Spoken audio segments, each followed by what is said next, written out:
En parlant de la circoncision du cœur, Paul fait très bien ressortir la différence qu'il y a entre la religion en esprit et la confiance en la chair.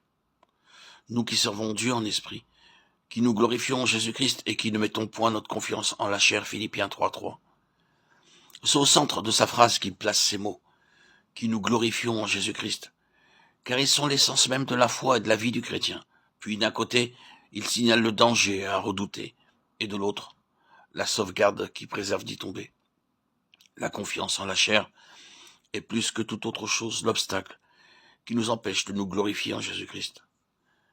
Tandis que le culte en esprit est plus que toute autre chose ce qui réalise en nous la gloire de Christ. Veuille l'Esprit de Dieu nous révéler ce que c'est que de se glorifier en Jésus-Christ. Paul demande aux Galates s'ils veulent continuer par l'effort de la chair. Ce qui avait été commencé en eux par l'Esprit, ces Galates qu'il avertit de ne pas chercher à se justifier par les œuvres. N'est-ce pas précisément chez eux que se manifestaient les œuvres de la chair au point de les porter en s'entre-déchirer? Pour retenir les âmes dans la servitude, Satan ne saurait trouver de meilleur artifice qu'une religion selon la chair.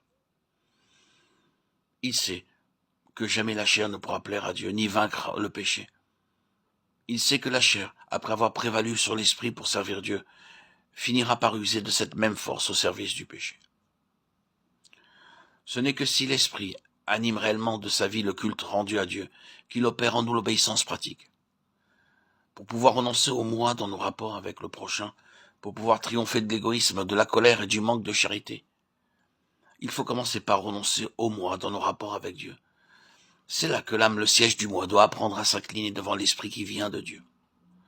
Soit l'histoire, soit l'expérience, nous apprenons qu'il est possible de chercher à se glorifier en Christ, tout en se confiant encore beaucoup en la chair. C'était le cas des Galates. Ils prêchaient Christ et sa croix, mais sans être éclairés par l'esprit sur ce qu'est la puissance de cette croix et sa portée infinie. Ils ne pouvaient donc en parler que comme tous ceux qui, après avoir commencé par recevoir quelques lumières de l'Esprit de Dieu, permettent ensuite, à leur propre vue, à leur propre sagesse, d'expliquer ce que signifie cette croix, et qui la lient à une religion presque toute légale et charnelle. De nos jours encore, l'histoire des Galates se renouvelle jusque dans les églises qui se croient le plus à l'abri de toute erreur de ce genre.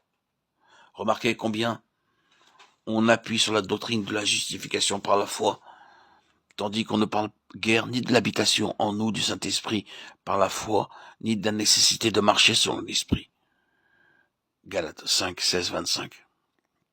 Jésus-Christ, crucifié est la sagesse de Dieu.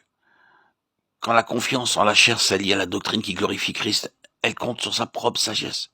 Et alors, c'est surtout en recourant à la force de l'intelligence qu'on étudie l'Écriture, qu'on la prêche, qu'on l'écoute et qu'on croit ce qu'elle dit, tandis qu'on insiste très peu sur l'absolue nécessité de recevoir l'enseignement direct de l'Esprit.